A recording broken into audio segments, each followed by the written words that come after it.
In this video, I'll be showing you how to fix the Fire TV stick being stuck on the logo. It's a very simple method, so if you find this video helpful, be sure to drop a like and subscribe. But if you're stuck on the logo, it might be on this screen right here, it's actually very simple to go ahead and fix it. You're gonna need your remote. Your physical remote is what you're gonna go ahead and need. So obviously mine loaded right now.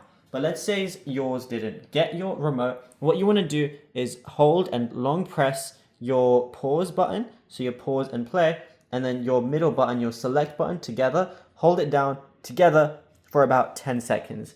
This is going to register on your TV after about 10 seconds, and it's going to go ahead and restart. As you can see, it says your Fire TV is turning off, and it's going to go ahead and restart your Fire Stick just as it did right there. And it's literally as simple as that. So anytime it's completely frozen, you're not able to press anything like that, all you got to do is select your select button and your play and pause button, and then your Fire TV stick is going to fully restart. And the cool thing is, if your remote's not working as well, you can use your phone as a remote as well, which we have other videos for, but you can also do this method using that as well. And it's as simple as that. Now, if you found this video helpful, drop a like and subscribe, and check out our other Fire Stick TV videos on the channel.